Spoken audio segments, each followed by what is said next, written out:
August 14, 1942, 10:38 p.m. The first bullet shattered the window of the Palm Café on 131st Street, missing Bumpy Johnson's head by 3 inches.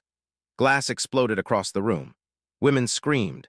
Men dove for cover. Bumpy didn't move. He sat at his corner table, cognac in hand, watching the chaos unfold around him with the calm of a man reading the evening paper. Outside, 12 of the Lukey's family's finest shooters had taken positions across the street, behind parked cars in doorways, weapons drawn and ready. 12 men, Thompsons, shotguns, revolvers, enough firepower to take down a small army.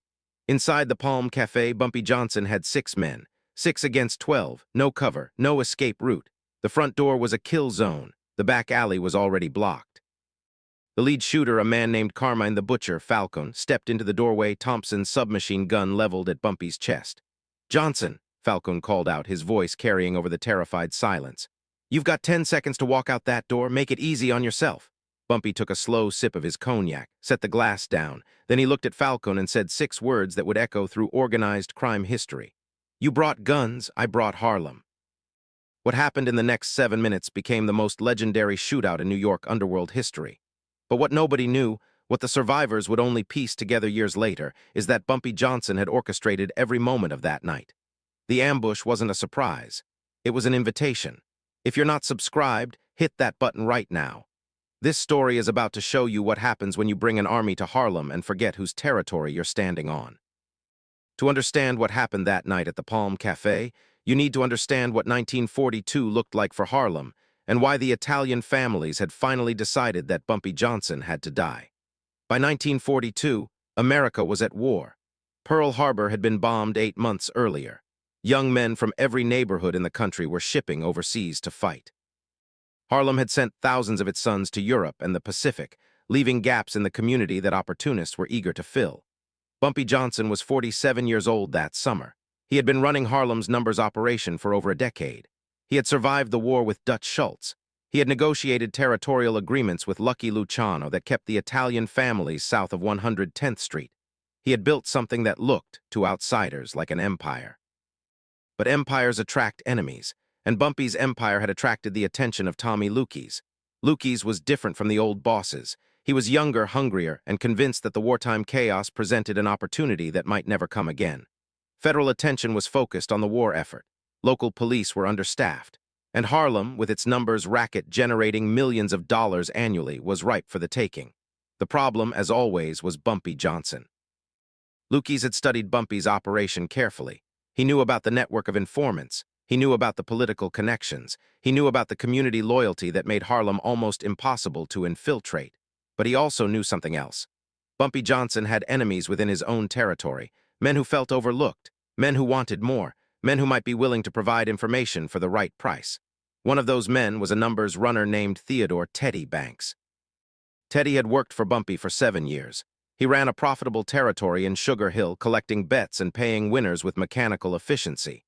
But Teddy had ambitions beyond running numbers. He wanted a seat at the table. He wanted respect. And when Bumpy passed him over for promotion 3 times, Teddy's loyalty began to crack. The Lukey's family found him in May 1942. They offered him everything Bumpy had denied: money, power, a guaranteed position in the new order once Bumpy was removed. All Teddy had to do was provide information. Bumpy's schedule, his security arrangements, his habits. Teddy provided everything. June 1942. A social club in East Harlem, far from Bumpy's usual territory. Tommy Lukey sat across from his top enforcer, Carmine Falcone, reviewing the intelligence Teddy had delivered. "Johnson eats at the Palm Café every Friday night," Lukey said, tapping a photograph of the establishment. "Corner table, back to the wall. He brings 6 men, sometimes 8, arrives at 9, leaves around midnight." Falcone studied the photograph. "Security. 2 men outside, the rest inside with him. The back alley is narrow, easy to block. The front door is the only real exit." "How many men do I need?" Lukey's considered. "Bumpy's people are loyal. They'll fight. Take 12. Thompson guns, shotguns, whatever you need. I want this done clean. No survivors who can identify anyone." Falcone nodded. "And Johnson himself. Make an example. I want every Negro in Harlem to know what happens when you say no to us." The plan was set for August 14th. Teddy Banks confirmed that Bumpy would be at the Palm Café that night. He confirmed the number of guards. He confirmed everything the Lukey's family needed to execute a perfect ambush. What Teddy didn't know, what Lukey's didn't know, was that Bumpy Johnson had identified Teddy as a potential problem 4 months earlier. Bumpy had a gift for reading people. He had noticed the resentment in Teddy's eyes at meetings. He had noticed the way Teddy's spending had increased without any corresponding increase in his territory's profits. He had noticed the new car, the new suits, the new confidence of a man who believed his future was secured. In May, when Teddy first met with the Lukey's representatives, one of Bumpy's people was watching from across the street. Photographs were taken, license plates were recorded, and Bumpy Johnson began planning. For 3 months, Bumpy fed Teddy exactly the information he wanted the Lukey's family to have. The Friday night dinners at the Palm Café were real, but the security arrangements Teddy reported were fiction. The 2 men outside that Lukey's expected. There would be 20 hidden in buildings up and down the block. The 6 men inside. They were decoys, trusted soldiers who knew exactly what was coming and had volunteered for the most dangerous positions. Bumpy wasn't walking into an ambush, he was building one. The week before August 14th, Bumpy called a meeting of his most trusted lieutenants. 15 men gathered in the basement of Small's Paradise where no outside ears could hear. "The Italians are coming," Bumpy said simply. "Friday night. The Palm Café, they're bringing 12 men with heavy weapons. They think they're going to kill me and take Harlem." The room tensed, hands moved toward weapons. "Easy," Bumpy continued.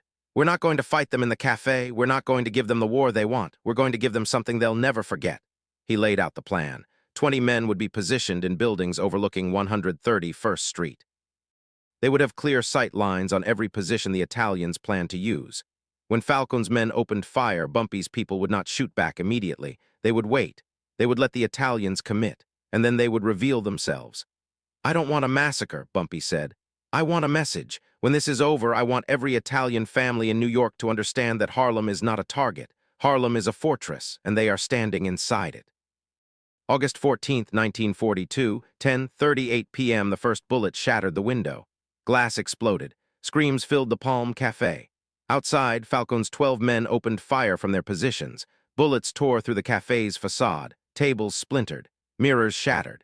It was exactly the kind of overwhelming assault that should have ended Bumpy Johnson's life in seconds. But Bumpy's 6 men inside weren't where they were supposed to be. They had moved 30 seconds before the shooting started, tipped off by a signal from outside. They were behind reinforced positions Bumpy had installed months ago, steel plates hidden behind the wooden walls. The Italians were shooting at ghosts. Falcone stepped into the doorway, Thompson raised, expecting to see bodies. What he saw was Bumpy Johnson, sitting calmly at his corner table, untouched, a glass of cognac in his hand. "Johnson, you've got 10 seconds to walk out that door." "Get easy on yourself." Bumpy's response was quiet, almost conversational. "You brought guns, I brought Harlem." Falcone didn't understand, not until the lights came on. All along 131st Street, windows opened. 20 of Bumpy's men appeared, weapons trained on the 12 Italians below. The hunters had become the hunted. "Drop your weapons," Bumpy called out, his voice carrying through the shattered window. "You're surrounded. Every man with a gun on you right now has a clear shot. If I give the word, none of you leave this street alive." Falcone looked around, seeing his men frozen, seeing the barrels pointing down at them from every direction. His Thompson suddenly felt very heavy. "This is what's going to happen," Bumpy continued, standing now, walking toward the shattered doorway. "You're going to put down your guns, you're going to get in your cars, and you're going to drive back to Tommy Lukey's with a message." "What message?" Falcone managed. Bumpy stepped through the doorway, glass crunching under his shoes, and stopped 3 feet from the man who had come to kill him. "Tell him Harlem knew he was coming. Tell him we've known for 3 months. Tell him the man who sold him information works for me and always has. And tell him that tonight I could have killed every one of you. I could have left 12 bodies on this street and started a war that would burn through this city for years." Bumpy paused, letting the words sink in. "But I don't want war, Mr. Falcone. War is bad for business. War hurts the community. So instead, I'm giving you a gift. I'm giving you your lives. Take them, go home, and make sure Tommy Lukey's understands that this gift comes with a condition." "What condition?" "Harlem is not for sale. Harlem is not for conquest. And if any Italian family sends men into my territory again, there won't be a message. There will only be funerals." Falcone's Thompson clattered to the pavement. One by one, his men followed suit. 12 weapons lay on the street of Harlem, abandoned by the men who had brought them. Bumpy watched them retreat to their cars, watched them drive away into the night. Then he turned to his men who were emerging from their positions, adrenaline still coursing through their veins. "Clean this up," Bumpy said, "and someone get me another glass of cognac." Word of the Palm Café confrontation spread through New York's underworld faster than any story before it. By sunrise, every family in the city had heard some version of the events. The details varied, but the core truth remained constant. The Lukey's family had sent 12 men to kill Bumpy Johnson, and Bumpy had sent them home disarmed and humiliated. Tommy Lukey's received Falcone's report in his office the next morning. He listened without interrupting. When Falcone finished, Lukey's sat in silence for a long time.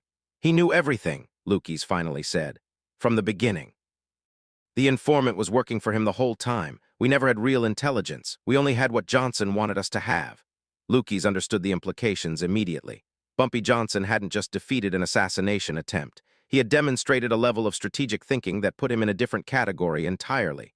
This wasn't a gangster who had gotten lucky. This was a general who had outmaneuvered an entire army. "Cancel all operations in Harlem," Lukey's ordered. "Pull everyone out. We don't touch anything north of 110th Street. "For how long?" Lukey's looked at Falcone with eyes that had seen too much. "Forever." The territorial agreement that emerged from that night held for the rest of Bumpy's life. No Italian family made a serious move on Harlem for the next 26 years. The Palm Café shootout had established something more valuable than any treaty, a reputation so fearsome that attacking Bumpy Johnson seemed like suicide. As for Teddy Banks, the man who thought he was selling out Bumpy Johnson, he discovered the truth the morning after the shootout. Two of Bumpy's men visited him at his apartment not to hurt him, but to deliver a message. "Mr. Johnson wants you to know that you've been working for him all along," one of them said. "The information you gave the Italians, he told you what to tell them. You thought you were a traitor, you were a weapon." Teddy's face went gray. "What happens to me now?" "Nothing. Mr. Johnson says you've served your purpose. You're free to leave New York and never come back, or you can stay and work for him openly. Your choice." Teddy left that night. He never returned to Harlem. Here's what Bumpy Johnson proved on August 14th, 1942. Power isn't about having more guns than your enemy. It's about knowing what your enemy will do before they do it. It's about turning their strength into their weakness. It's about fighting the battle on your terms, in your territory, with your rules. The Lukey's family brought Thompson guns and shotguns. Bumpy brought something more powerful. He brought 3 months of patience. He brought perfect intelligence. He brought a plan that transformed an assassination attempt into a demonstration of absolute control. Falcone came to kill a gangster. He found himself standing in front of a king. If this story showed you what real power looks like, hit that subscribe button. We're telling the stories that history tried to bury, the legends that built Harlem, the truths that deserve to be remembered. Next week, we're revealing the prison meeting between Bumpy Johnson and a young Malcolm Little, years before he became Malcolm X, the conversation that changed both of their lives. Drop a comment and tell me, if you were Bumpy, could you have let those men walk away? Or would you have sent a different kind of message? Remember, in Harlem, respect wasn't given, it was earned. And Bumpy Johnson earned his by proving that the smartest man always wins, no matter how many guns the other side brings.